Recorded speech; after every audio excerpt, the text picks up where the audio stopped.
Morning. সকাল সকাল আজকে আমি একটু রেডি হয়ে নিয়েছিলাম, কারণ আমার বেশ কিছু কাজ ছিল যেগুলো ব্যাংকেরই কাজ, সেগুলো না করলেই হচ্ছিল না। এদিকে কফি খেতে খেতে মনে হলো তোমাদেরকে দেখানোই হয়নি।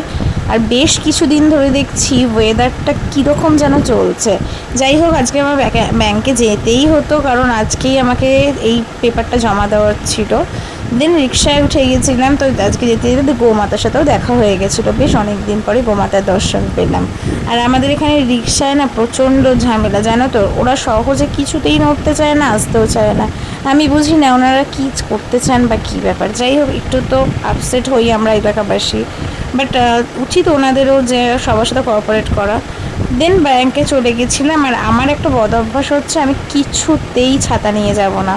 আর যদিও সত্যি কথা বলতে আমি ছাতাটা ফেলে এসেছিলাম। এর আগের দিন তোমাদের একটা ভিডিও দেখিয়েছিলাম যে দিদিটার বাড়িতে, সেই দিদিটার বাড়িতেই আমি ছাতা ভুলে চলে এসেছিলাম। এই ভুলন্ত রোগের জন্যই না আমি ছাতা ইউজ করি না। দেন বাড়িতে এসে আমি চোখ মুখ দেখছি যে এইটুখানি রোদে এই অবস্থা, আরখানা তো সময় পড়ে রয়েছে। তারপরে চান করে ফ্রেশ ট্রেশ হয়ে পুজো দিয়ে নিয়েছিলাম। বেশ কিছু পরিকল্পনা ছিল, সেগুলো হবে কিনা চিন্তা করছিলাম। পুজো দিয়ে এসেও না আমি আবার ক্লান্ত হয়ে গেছি যে এই রোদে ছাদে অসম্ভব। কিন্তু সেই মানুষগুলো যারা সারাক্ষণ রোদের মধ্যে রয়েছে তাদেরও কি কষ্ট হচ্ছে।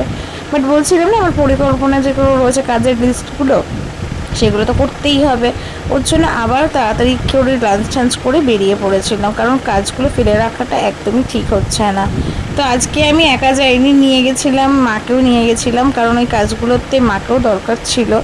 বাট এই যে সেই একই ঘটনা, মায়ের সাথে তাই কথা হচ্ছিল যে এই রোদের মধ্যে আমি আবারও ভুলে গেছি যে ছাতাটাকে কীভাবে যে ভুলে ফেলে আসলাম। যাই হোক, কিন্তু কিছু তো করার নেই। তো এখানে আমি আর মা চলে যাচ্ছিলাম সেই কাজটা কমপ্লিট করতে। দেন গিয়ে ওখানে একটু বেশ আরামই লাগছিলো, কারণ এসি চলছিল, পুরো চিল না হলেও মোটামুটি একটা চলছিল। এই করে আজকে দিনটাকে শেষ করলাম। দেখা হচ্ছে নেক্সট ভিডিওতে, ততক্ষণ টাটা।